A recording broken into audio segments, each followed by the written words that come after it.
Looks like we are just a little bit past 1 o'clock, so we're going to go ahead and get things started here. Welcome everybody to Market Shift, the latest trends impacting AEC valuations. My name is Greg Hart with PSMJ Resources. Some of you might be familiar with me, others I haven't met yet, but in any case, I'm joined today for our podcast with Steve Komer. Steve's a CPA and a senior valuation consultant here with PSMJ Resources, and we've got geez, I feel like this year in particular, there's lots to talk about with respect to business valuations in the AEC space. So lots to cover in our hour, but before we get to that, I do want to cover just a few quick housekeeping items. Number one, for those of you who just missed it when I mentioned it about 30 seconds ago, if you have a question during our discussion, if you're on the live broadcast today, enter that in the question panel on the GoToWebinar console on your screen. We'll get to as many as we can. If we don't get to your question, we'll follow up with you after the broadcast. And those are completely anonymous, confidential. By the way, I won't rattle off your name and address when you ask the question. So be candid, ask whatever you want in that section. Again, if you're joining us for the live broadcast, doesn't work for the on-demand SoundCloud download. But if you're with us today on December 1st, 2020 for the live broadcast, PSMJ is an AIA CES provider.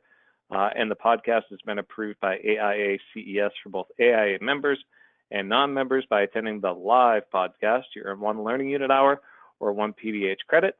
'Tis the season to be getting those in before the end of the year. To receive your learning unit hour, email your AIA number to customerservice@psmj.com. That's customer service, all one word, @psmj.com.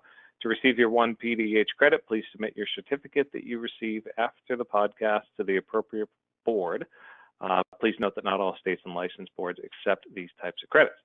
For more information, contact us at customerservice@psmj.com. Following up on that certificate that I just mentioned, within 24 hours of today's broadcast, you'll receive an email with important information from today's discussion, such as the link to your certificate of attendance and a link to the recording, the recorded on-demand version of the discussion in case there's something that you miss when we're talking today. And like I said, we've got a lot to cover here. So about Steve, I have known Steve for probably, 11 or 12 years now. And Steve is an absolute business valuation whiz. Not only is he, of course, a CPA and has held the ABV, which is the accredited business valuation designation. He's got a lot of well-rounded experience, not just in valuation, but in M&A and financial analyst, privately held companies, publicly traded companies. Obviously, he's done quite a bit in the AEC space. He's also, and I feel like this is the ultimate test for a business appraiser, is expert testimony. He has delivered and performed valuation analysis in some of the most scrutinized scenarios, I guess, Steve, of expert witness work and testimony for marital dissolution or shareholder disputes and things like that. And that is where your valuation just gets taken apart to the studs. So Steve has been doing that for many, many years, and I trust him 125% when it comes to valuation analysis. So he'll have a lot of good stuff to share with us today. If you want to reach out to Steve, like I said, you can enter your question, but if for some reason you'd rather not enter it and you want to talk to Steve one-on-one, you'll see his email address right there for those of you who are looking at the slide, but I will read it if you're not. It's skomer, SKOMER, @psmj.com. I know certainly some of the issues and questions associated with business valuation can be a little bit confidential. So feel free to reach out to Steve one-on-one as well. So with that, Steve, what do you say? Ready to get started? I'm ready, Greg. I'm ready. All right, sounds good. So let's first cover what I would say is probably a bit of the elephant in the room here, and that is kind of what has been the impact of COVID. And maybe speak broadly. I know we're starting to get into, we obviously don't see 12/31/2020 financials quite yet. But what are you kind of seeing out in the streets? What's the buzz? What's the scuttlebutt about the impact of COVID on a firm's valuation? Yeah, that's a great question, and obviously very pertinent to a lot of the people who are on this podcast. It varies. There are some firms right now that are having remarkably good years, in fact, unexpectedly good. But I would also say they are the exception. And so what we generally see is that firms have faced some sort of challenge because of COVID. It might be in their office space and having to redo the office space, spend money there. It might be in getting everybody set up remotely. But from a revenue perspective, most firms have had projects delayed, projects pulled back, so that they don't have quite the revenue flow that they thought they were going to have for the year from new proposal work that's coming in, and they're having to dip into and pull from their backlog. And so we see backlog going down, and new proposals also being down right now. There's some recovery starting now. You've probably watched the AIA surveys and the other surveys like I do, and we see some resurgence. I'm very cautiously optimistic that will continue, and we'll begin to see things build back up. So what happens to valuations from this? That's the bottom where everybody wants to know is how do we fold this in? We do a couple different things. First of all, as you just mentioned, Greg, we haven't done that many valuations yet that have the COVID period inside that valuation. As most people know, we do a valuation as of a certain date, and we have to deal with what we call the known and knowable as of that date. And if we're doing a valuation as of December 31st, 2019, was COVID known and knowable at that time? Yes, but we did not think it was going to have the severity that it has had this year. So known and knowable, yes, but we evaluated it as being not much of an issue, not much of a threat. Now, if I'm doing, just finished a couple of valuations that were 6/30 and 7/31, that's within the COVID period. We have, we like to say, or well, I say, my decision, but I chose March 30th as being the date upon which COVID was known and knowable. We knew we had an issue, and we were beginning to really lock things down here and there. And so that's when we knew it was severe. So when we get in, so if we're looking at a valuation date of 6/30, 2020, then what we have to say is, knowing what we know, what do we expect that to do to the business environment? How's it going to impact the current year and future years, and how do we reflect that either by adjusting the multiple or adjusting the forecasted sales that we're going to discount if we're using a discounted cash flow approach? And so those are the things we have to fold in. So what I'm seeing right now is that there is an impact. We are having a reduction, a decrease for some firms. Now, I have a couple firms I'm valuing right now. They're having gangbuster years. In fact, they're having some of the best years they've ever had. That's very, very specific to where they happen to be and the markets they happen to serve.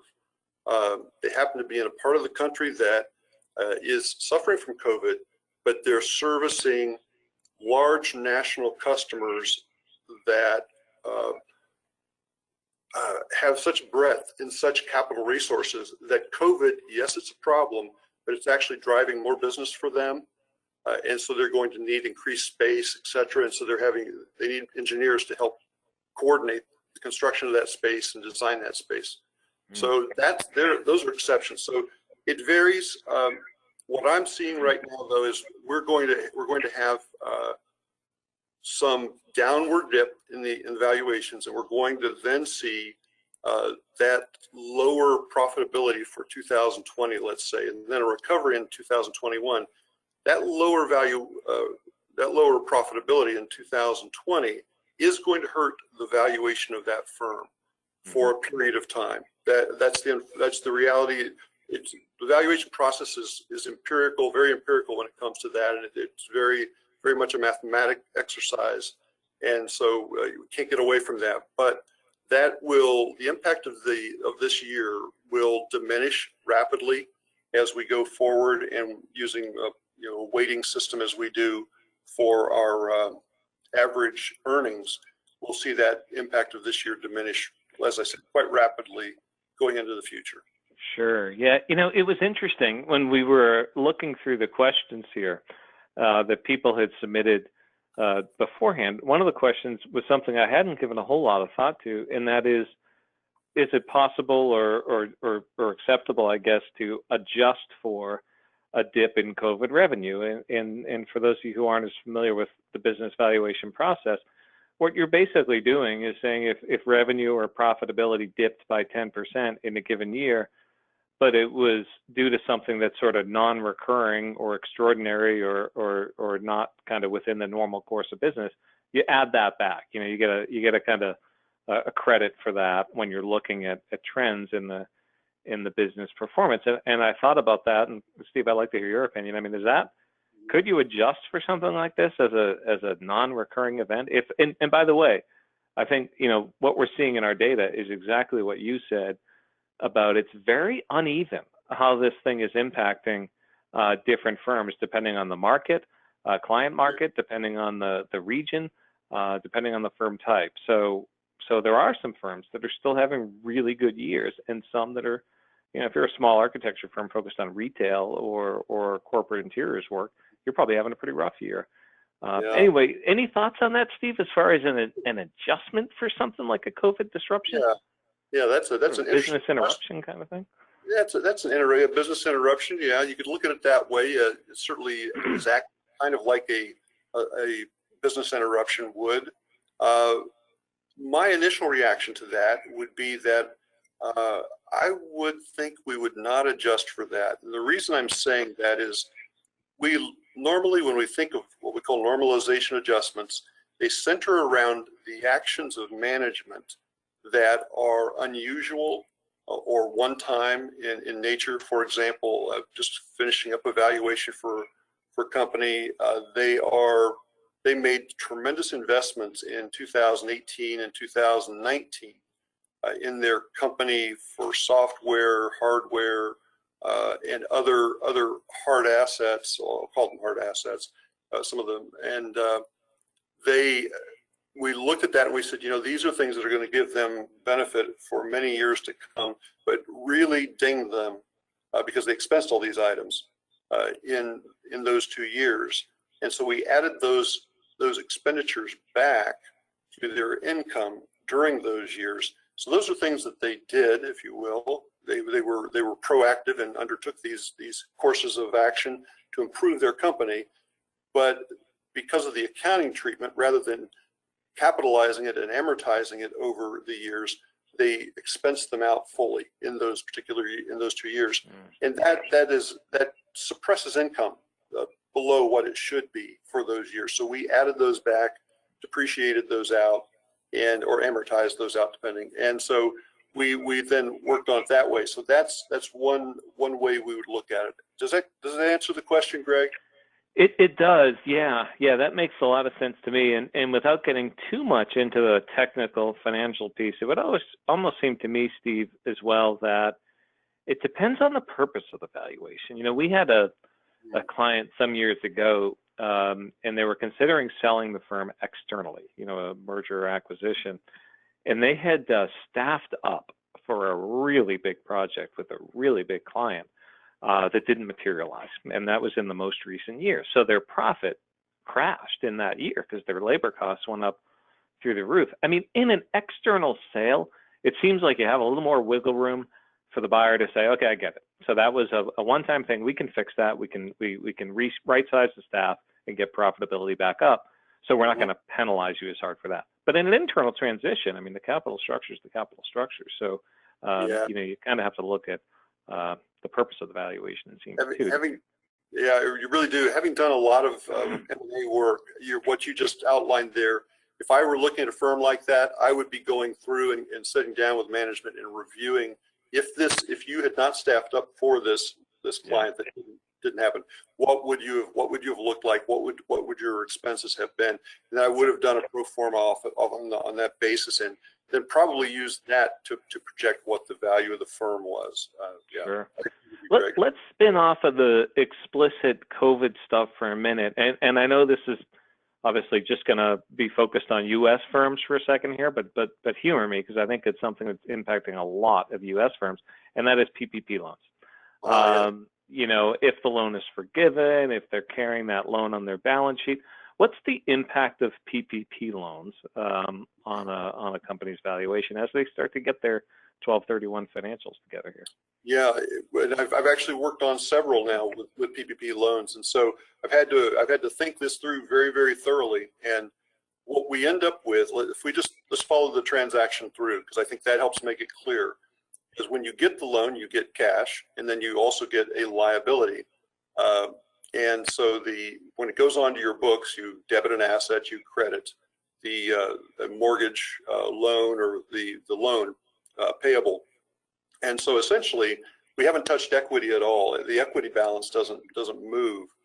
And so the actual value of the firm from the perspective of what we call the tangible value in our model, it doesn't change at all. That's a zero impact scenario.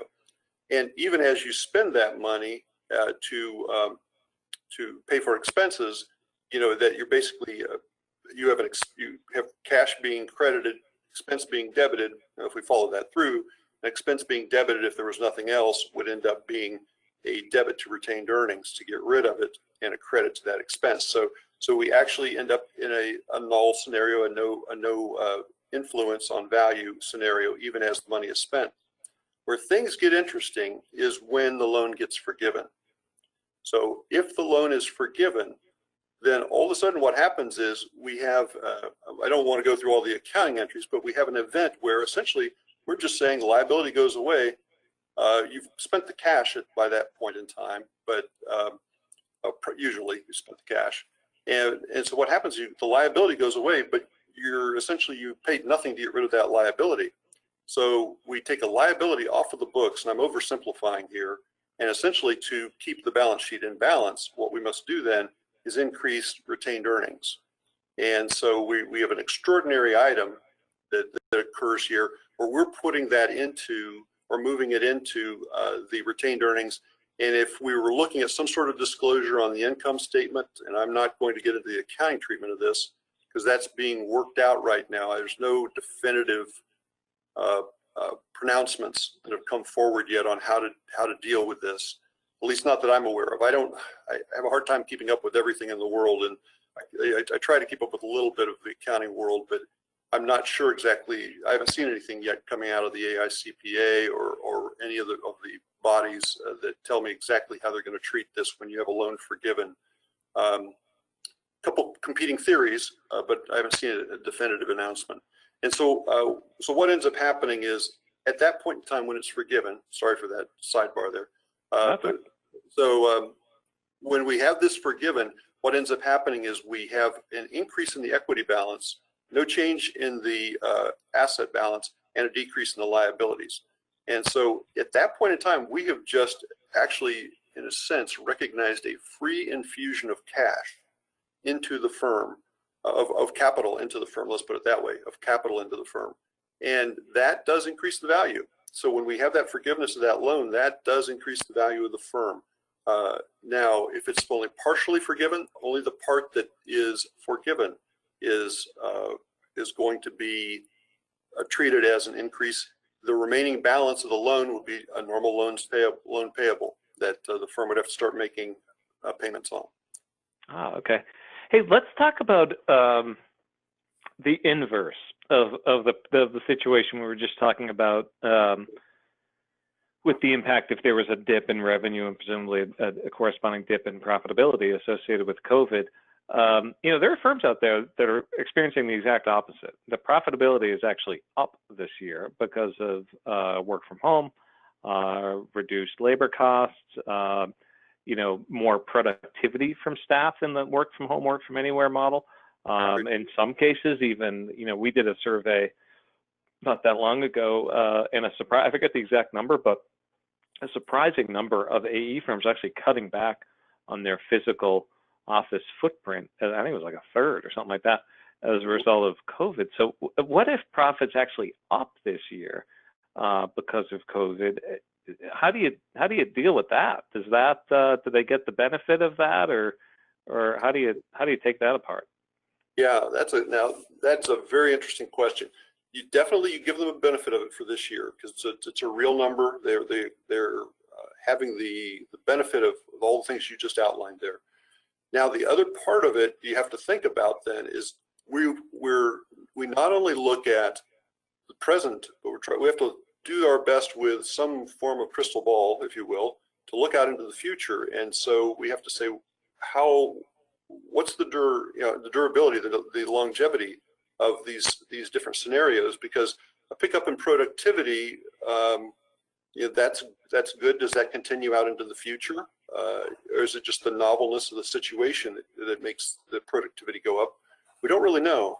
And then also, the other thing that goes with what you're saying is some of those places are seeing increases in revenue as well. I was thinking Bozeman, Montana just came to mind. I did a valuation of a firm out there.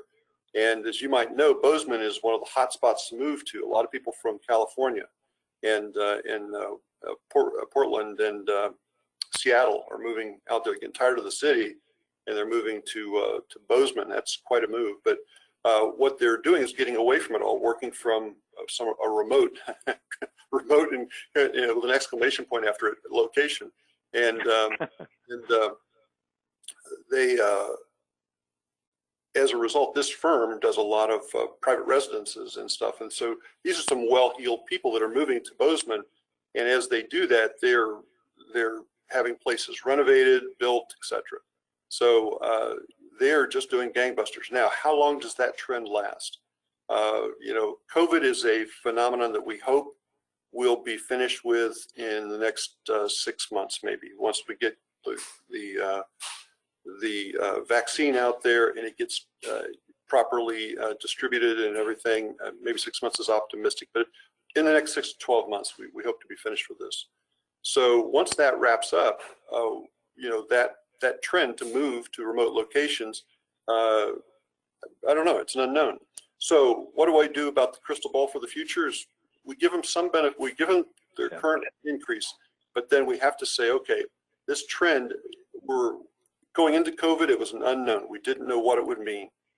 Coming out of COVID, we also have an unknown. We're not absolutely sure, but we can use our best forecast to pull together some estimates and look at trends. We look at like blue chip, economic indicators, some of the other kind of forecasts where economists put their best thinking together and look at regional economies and trends. We use that coupled with what the firm's experience is, and we try to blend those two together. So that's kind of how we go about it, Greg. And from that, we'll modify the multiplier accordingly to do that. That's actually a great segue, Steve, to something else I wanted to talk a bit about here. Because a lot of times, the first thing that comes to mind when we talk business valuation for a lot of people is EBITDA.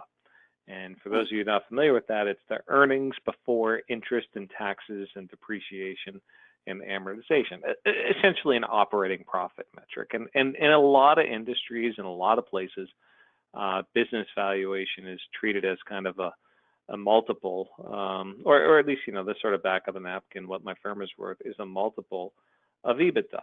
And, look, if you guys haven't figured it out in the first 25 minutes or so of our discussion here, I think you will soon, that the valuation is as much an art as it is a science. I often like to say there's no right answer, but there certainly are some wrong ones, but there's no right answer in how to perform a business valuation. The appraiser, somebody like Steve, needs to be really, really savvy with all the different levers and variables and all the subjectivity that can go into that, and specifically the industry specific piece. And that's what I love about Steve and our entire valuation team is all we do is AEC valuations.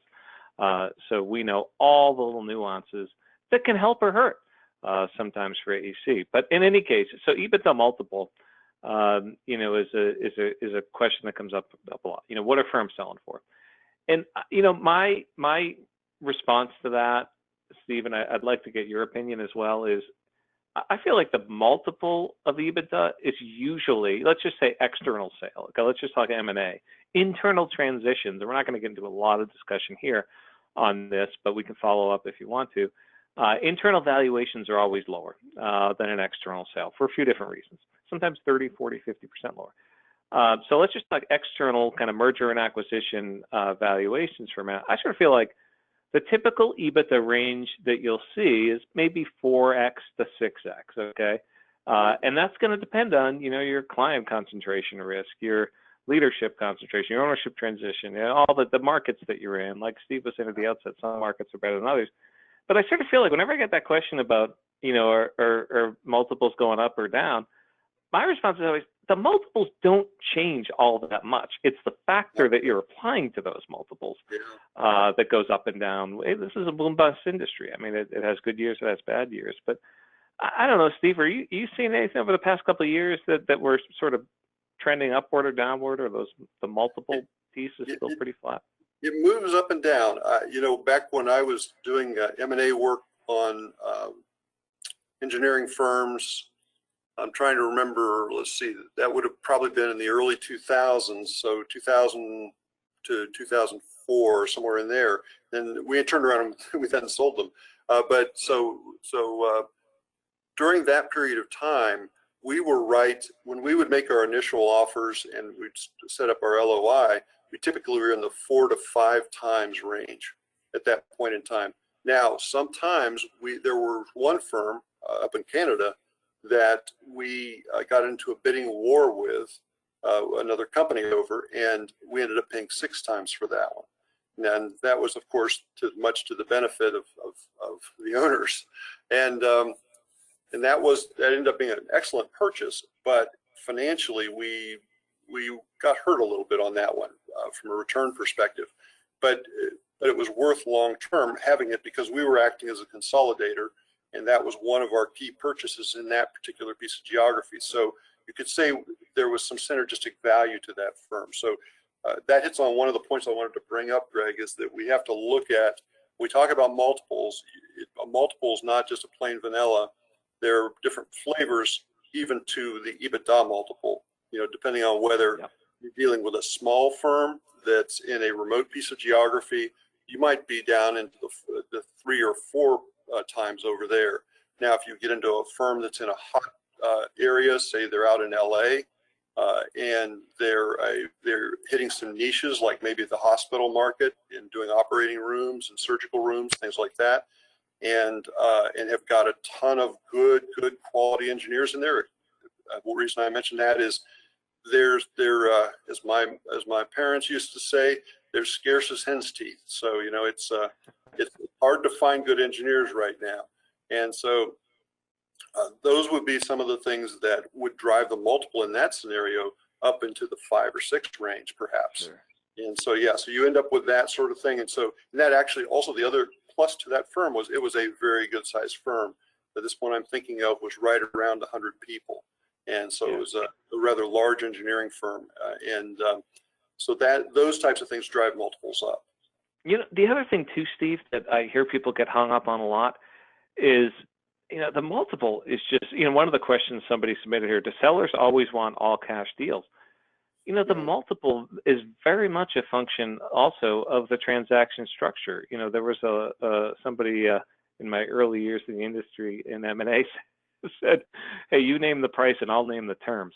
And there's some truth to that if it was an all cash, 100% cash deal as a seller, you'd probably be willing to accept a lower valuation than you would if it was strung out with very little cash at closing and strung out with promissory notes and all sorts of strings attached and employment agreements and all that. It's another funny thing about the AE space and where our expertise really comes in is every single deal is different. I'm talking specifically M&A here for a minute. And so that can impact the valuation as well. Even the tax treatment, C Corp, S Corp, what a seller takes home at the end of the day can vary widely based on the transaction structure.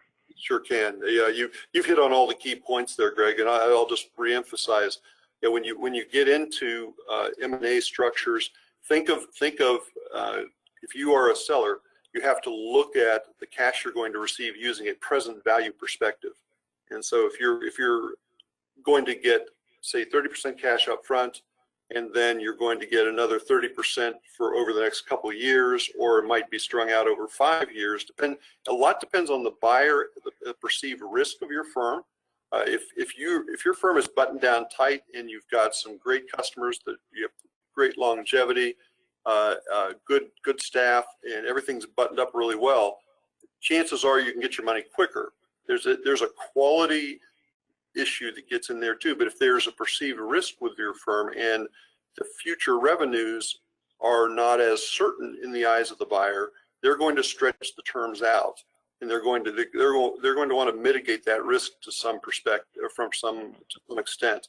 And so that's going to be something they're going to have to fold into their equation. So yeah, so I always look at it as a present value scenario. So I would always, if I was helping the buyer a little bit, because sometimes I would do that. Sometimes I'd be dealing with engineering firms who had not ever thought about selling. We were approaching them cold. And so I would sit down with them and say, here's how you can look at this, and here's how you can, your present value for all this cash flow is X. And, and let them say, here's, so yeah, you want X plus 2, but we're going to give you X plus 1, but the terms are better than what you would normally get in the market. And of course, I was working for a big company back then. We could afford to pay all cash. Now, not everybody wants all cash, so we might sometimes do part cash, part stock. And we were able to give them shares of a publicly traded company. But it was, those are, if you're a C Corp, well, like I tell anybody, if you haven't thought about it yet, go sit down with an accountant or a tax professional and talk about selling your company. Talk about, hey, what happens tax-wise? Because you can sell the assets, you can have it an asset sale, or you can have it as a stock sale. And if you are a buyer, you prefer an asset sale. If you're a seller, you prefer a stock sale, and for tax reasons. And so that is, and if you're a C Corp and you get into an asset sale, that's a bad scenario, because you get into double taxation issues, perhaps, other things like that. So you want to, if you're a C Corp, sit down early and think about maybe conversion to an S Corp or something like that. Sure. Hey, two quick things on EBITDA, or one on EBITDA, one on deal structure before I move on. A question came in. What multiples are we talking about here? Revenue or multiples on earnings, earnings before interest, taxes, depreciation, amortization. That's the most, I think, relevant and common metric, because you think about it. You even look at a stock, on Google Finance or something like that. You're not interested in the money that they've raised or that they brought in. You're interested in what they've done with that money and how they turn it. The earnings are what get distributed to shareholders, not revenue. That's right. So I wanted to touch on that. And the other thing, somebody had asked, are earnouts being used a lot due to COVID? My opinion on that is earnouts aren't used all that much. Period. An earnout is a if I think your company's worth $4 million and you think it's worth $5 million, we say, well, we'll pay that extra $1 million over time if you meet different performance criteria. I feel like those are counterproductive to integration, and we kind of discourage them. What do you think about earnouts, Steve? I'm not a fan of them. I think they are difficult. They cause all sorts of controversy down the road. If you can avoid them, avoid them. It's better to have just a set or a stipulated payout schedule. And there could be performance requirements for some payouts, but yeah, I do not like earnouts in general. They cause too much trouble. Yeah. All right. So hey, let's get back to it. There are a lot of questions coming in about M&A. Let's get back to some of the basics of valuation. So we talked about EBITDA and the financial things, and I should point out too, a lot of accountants, when we look at valuations prepared by accountants, they're oftentimes just calculations based on things like EBITDA or revenue or book value on the balance sheet. And they totally miss these non-financial things that can have a significant impact on value. And not to toot our horn, but that is the biggest mistake I see in accountant prepared valuations. They just jump right into the income statement and the balance sheet and just totally ignore everything else. So Steve, can you talk a little bit, what are some of the non-financial factors that can drive a valuation up or down? Okay. Yeah. Well, let's go through there's a list. And so when I think of the non-financial factors that influence valuation, when I'm evaluating a company, I want to look at the strength of the management team. When I get my chance to do my management interview, I try to interview one or two of the senior partners or senior members of the firm, and get a sense of their strategy, how they look at things such as forecasting, personnel, what's their turnover rate. We look at a lot of non-financial factors such as that to assess I'll call it the soft side of the business, because that soft side of the business is actually just as important as the hard numbers, such as the backlog. When I look at the receivables, look at the WIP, and look at all those other things, those are all very important too, and those are nice and highly quantifiable. But when I get a sense of a company that has a strong strategy, a strong view of the future, what their role is going to be, there's most of the people I value are niche players. They play in certain niches in their area, and that's good. I like to see that. I like to see focus. If I see a generalized engineering firm, that's not bad. That's a decision. They take pretty much whatever comes in the front door, and that is a decision. And you end up having to really scramble to find work sometimes, because you don't have a pull to your company. You're basically more of a responder. And so I like to see proactive management styles. I like to see, like I say, strategic focus, customer focus. That's another big piece, is customer culture. We're here to serve the customer. We're here to make sure that we not only meet our customers' expectations, but exceed those in some demonstrable way, so that the client knows that we've done that and that they're more likely to come back. I just was reading a book here recently. It's being the go-to, and being that idea of the person or the company that a client will go to when they need a particular service. And you can see that in some of the firms that we get to value, where their repetitive customer rate is like 90%. 90% of their revenue is from repeat customers, which is a fantastic place to be. So those are some of the things we look for as well, Greg. And so those are some of they're all, it's culture, it's the types of people. I like to see a little bit of work for the community around them, having kind of a sense of a greater good that they're participating in. Those are all healthy signs of a good company culture. And those may seem like totally, why in the world does a guy doing valuations care about that? But it is important, because it tells me about the employees that are there. It tells me about how they care and about how they're going to go the extra mile. That tells me that that's a company that's probably going to be very successful. And so, yeah. It seems to me also a company that's more sustainable. If you see a company that's forecasting, 15 or 20% annual growth per year, and they've got some of these non-financial pieces in play, then that's much more believable than the firm that's been sort of at the whim of the economy. I mean, there are firms in the last recession and the worst recessions that still can do really well, and there are firms that can do horribly in great times. So that's why I think those non-financial pieces help paint the picture. And one of our things we talk about a lot in strategic planning and marketing consulting is value-based pricing. Price on value, not on cost. And that's a struggle for a lot of firms. And it depends what market you're in. I know some markets that's easier than others, but the firms that have really kind of gravitated towards being consultants rather than designers, and they're able to command higher fees, and that shows right up in the financials. You can see in some of the net labor multiplier and things like that. Seem to me like, all things being equal, are going to be worth more than firms that are not. They tend to perform much better. Yeah, I don't have any numbers that I can give you off the top of my head, but I just know that, having valued both types of firms, those companies, I have seen some companies that make so much money, it's like, you're just like, man, I chose the wrong profession. I should have been an architect or an engineer. I'm looking at these guys, and they're doing fantastic. And the reason is, for just the things you outlined, they have chosen to focus, and they have worked on that perception. Sometimes it is a perception. It may not even be a reality, but a perception of value.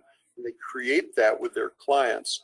And then also they do fantastic work. When I look through their portfolios of projects, I was very impressed with the output that they had achieved. And some win awards, some shy away from that. That's one of those wild cards. If people want to go after awards, that's fine with me. But sometimes it's not worth some firm's time. But I sometimes will look for that sort of performance as well. But yeah, I agree with you totally. It is it is a market that rewards a niche player who can put out a superior product, and they really get to choose their price point to an extent, and they can make some tremendous, the returns can be phenomenal for people who do that well. Yeah. Hey, one more financial thing that I want to touch on a little bit that sometimes also gets over. Well, there are two financial things that get overlooked, I think, in a lot of valuations. One is accounts receivable. You know, if a company has some old AR, you know, how do you deal with that? And the other is backlog. How do you evaluate and consider backlog in your valuations? Yeah. Okay. Great questions. So AR, so accounts receivable. One thing I always ask for is an aging of the AR, and so that I can take a look at what the breakdown is. Working on a valuation right now, and it's a great company, but they have some really old AR sitting out there. And one of the first things I did after I reviewed that, I sent a question off to the controller, and I said, "Hey, what's this $700,000 number here?" You know, "Oh, don't worry about that. That's a good customer of ours." And I'm like, "Well, it's like 6 months old." And they said, "Well, yeah, but that's just the way they pay." And I said, "Oh, okay, give me some more background." And so they did. And it turns out that was fine, although I did make mention of it in the valuation, because that's an old piece of AR. And so, yeah, we have to evaluate that. I've sometimes found some stuff that was so old that I finally, they said, "Oh, yeah, we expect to collect that. You know, there was, you know, this person's waiting on this type of money from so-and-so." And I said, "You know, that's too old." I said, I can't give that any credence. And I took that out of their AR. So that's left to me. I was given a reasonable explanation by the first party I described. The second one, the explanation seemed reasonable, but it's just that, wait a minute, this is like a year and a half old. We're going to get rid of that one. So that's how I deal with that. Now, typically, you know, we want to see AR have like maybe a 60-day, you know, collection period or less. When it gets that's the average. If it gets past that, then, you know, we have to look at it and see what's going on. Sometimes it's because of the type of customer. If they're dealing a lot with general contractors, for example, there can be a long collection period on billings to general contractors. That happens. If they're dealing with large corporations, that tends to be much closer to the 30 to 45-day window for average collections on AR. So that's just to give you some general idea of the length. Now, dealing with the second one, WIP, right? Work in process. Backlog. Oh, backlog. Thank you. Sorry. Backlog. You know, we do look for a backlog somewhere between 6 to 12 months. That is considered a normal sized backlog for a company. If it goes past that, that's extra value. But we like to see 6 to 12 months. Some companies are going to be in the 3 to 6 month range, and that's understandable. Sometimes that's due to the market they're in their competitive space. But the 6 to 12 is what we normally see, and we would consider that part of a healthy company's portfolio. Let's just put it that way. And there's not any adjustment to the multiple if they're in that 6 to 12 month range. If they have more than that, I might give them a slight bump. If they have less than that, you know, then there might be some decrement. It really depends on if they can demonstrate that it's been at that level for a long period of time, and that's their normal operating MO, then I won't make an adjustment for it. But if it's much below that 6 month range, that point, then I begin to get a little bit concerned about the long-term future revenue projections, and thinking that they need to adjust those down some. So that's kind of how I fold that in. This seems like something as well, Steve, that sort of like we talked about at the outset with revenue and earnings. If it's down for now or down for good, you know, if it's down this year because of very sort of temporary COVID impacts vis-a-vis project delays versus down for good vis-a-vis project cancellations. Depends on what market you're in. You know, somebody asked about how do we, great questions, by the way, coming on the chat. Somebody asked about how do we evaluate some of these things? Do we do independent market research or rely on feedback from the company's management? And of course, the answer is both. I mean, I think that's another thing that we have at PSMJ that nobody else has, is access to all this industry research that goes back decades, and what correlates to high performance and all that.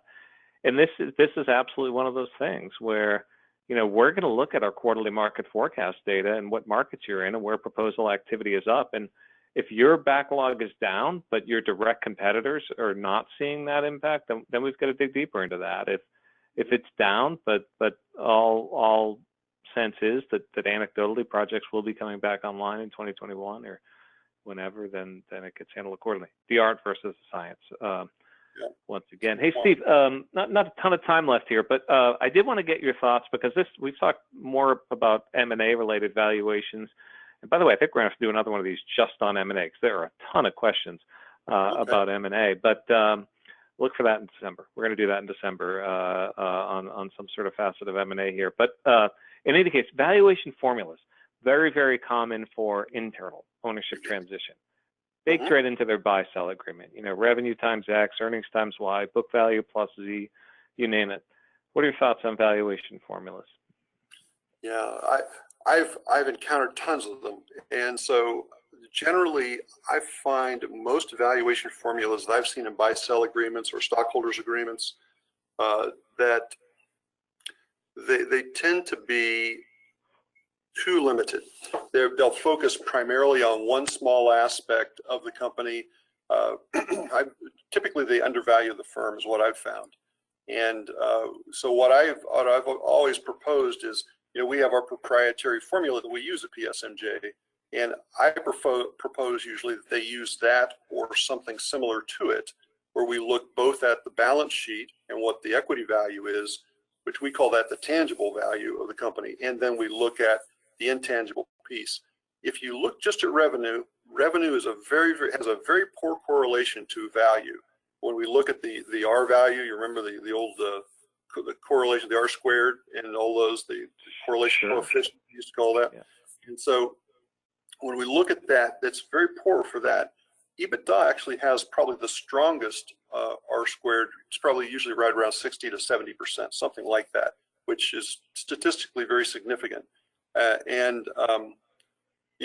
There's nothing else that comes close. Your revenue is your second. Well, there might be some others in there, but all the other ones I've looked at, when you look at book value, when you look at just net income's got too many other considerations in it that it does not have a good correlation to value. Although it's not a terrible correlation, it's just not a good one. So EBITDA is really the only one I hang my hat on and look at. I don't like any of the other formulas, and unless there is something very specific to the company that they're trying to achieve and measure and reward certain types of performance. I guess really now I'm starting to commingle ideas here, because that's more of a performance compensation issue than it is a value issue. And so, that's where I'm at, Greg. I really, formulas, they as we like to say in our valuation reports, they look or identify too strongly with one element of the company and do not give consideration to the many other areas. Yeah, the rule of thumb I've always tried to apply is valuation formulas should be easy to understand and difficult to manipulate, and that's not always the case. I mean, I think by and large, you should absolutely get a valuation formula benchmarked or calibrated against the professional valuation every 3 to 5 years. Especially if there's been some significant changing conditions. If you've lost a big client, or you've entered a new service area, or made some big acquisitions, something's changed, because it could help or hurt.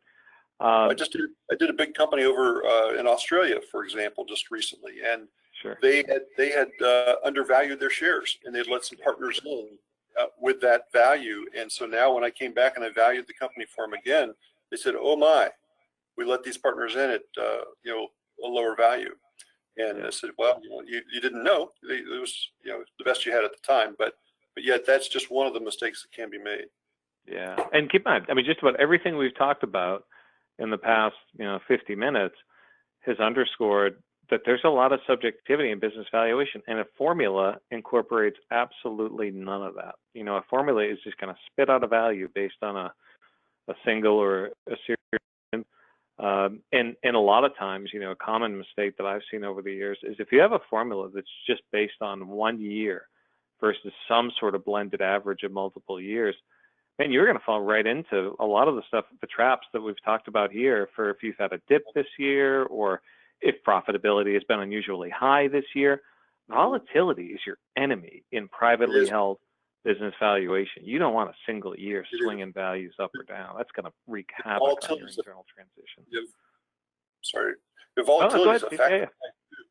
Yeah, volatility is a fact of life. I mean, very few companies will string like $1.5 million net income, you know, year after year. Yeah. It'll be maybe 2 million, then it might go to just $1 million, then it might go, you know, to $1.5 million the next year. But the other thing I wanted to mention when we talk about using EBITDA, to go back to that for just a second, that it's really important to mention that we're talking about using a normalized EBITDA, because I don't think we got to mention that, Greg. And that means is it's adjusted for those non-recurring items. It's adjusted for any unusual things that took place financially that needs to be adjusted for. I'm sorry to be so broad with that statement, but there can be quite a wide variety of things that influence it. But I wanted to mention that. You know, I think the biggest one, and again, not to toot the PSMJ horn, but executive compensation. I mean, for strategic reasons, there are cases where executives, owners may take a really low draw, but take a large discretionary bonus and things like that. And you've got to normalize that, especially for an external sale. You know, I think that's where things get gummed up on M&A discussions. And also benefits can be another one where we need to normalize things because we can see some wide variations in benefit expense.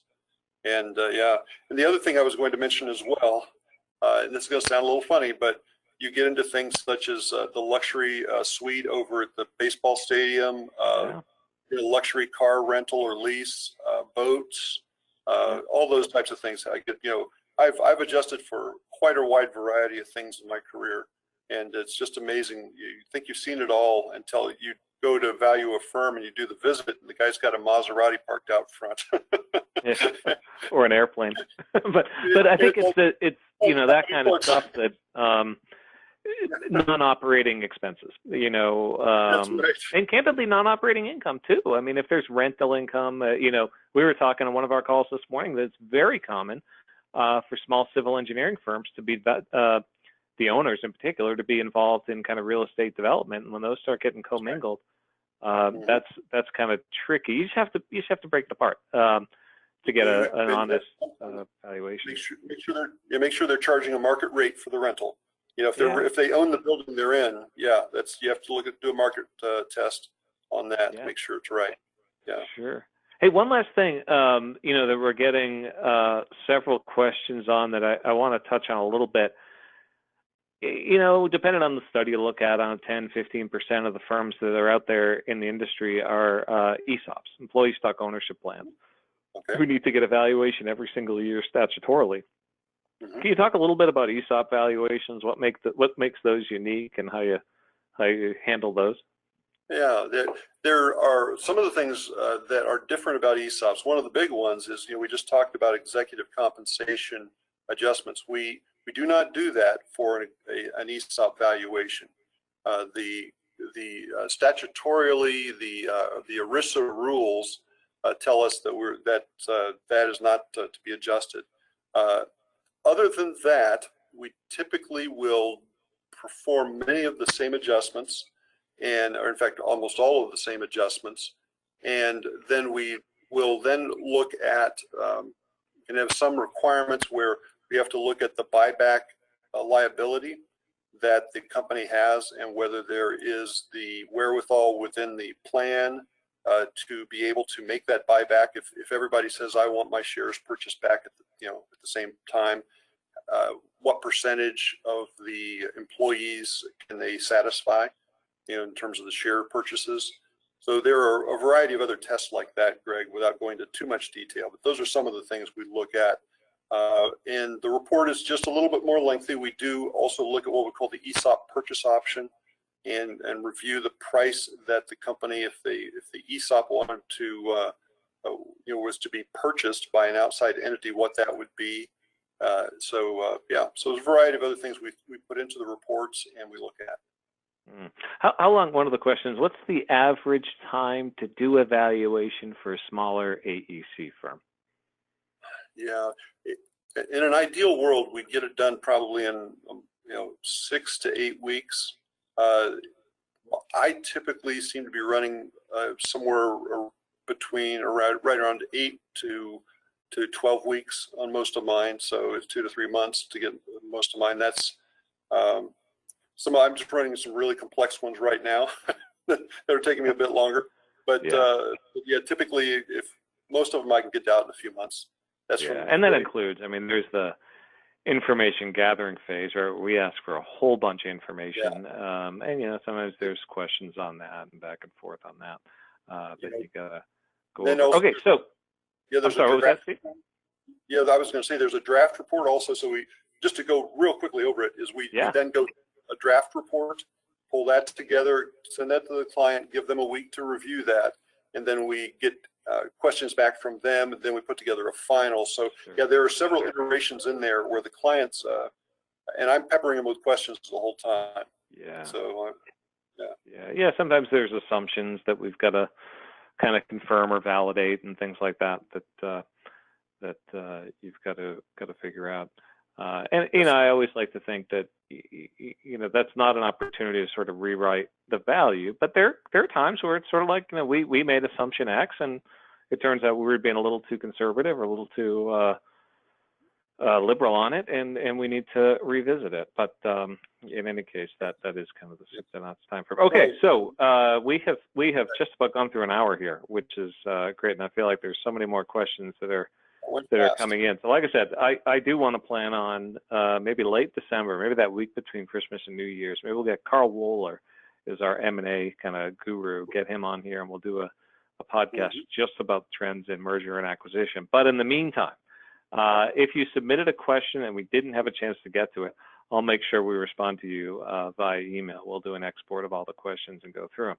You can also, if you have your screen up right now, we are currently offering, as we get into this time of year, and we're getting so many questions about business valuation, a free discussion with Steve or one of our other valuation consultants. All you got to do is go to psmj.com/valuation, fill out the form to get started. Not only do you get a free 30-minute kind of discussion, like I mentioned at the outset, sometimes these issues and challenges and questions are kind of confidential, and you want to talk one-on-one. You also get a copy, just as our way of saying thanks for reaching out, a copy of our sample AEC buy-sell agreement. I'm always surprised how many firms do not have a buy-sell agreement, which is like the playbook for stock transactions inside your firm. What happens if there's a divorce, if somebody dies, if somebody gets fired? That stuff can make or break the company's capital strength. Free sample and a free copy of, since we've been doing this for quite some time, we've developed 73 buy-sell agreement terms. Every single one of them has been based on a real-world example, or rather real-world situation where something went haywire. And so you get a copy of that too, the agreement and the terms for scheduling your no-hassle, confidential, no obligation call with one of our experts. So psmj.com/valuation. For that, like I said, if you wanted to reach out to Steve, feel free to do that as well. Komer, SKOMER @psmj.com. With that, Steve, we're going to have to leave it there. We're right at the top of the hour. But thanks so much, Steve, for joining us. And thank you, everybody, for joining us as well. Great discussion. Hope we answered some of your questions. Have a great rest of the day. Take care, everybody. Thank you, Greg. It's great talking with everyone. Take care. You bet, Steve. Take care.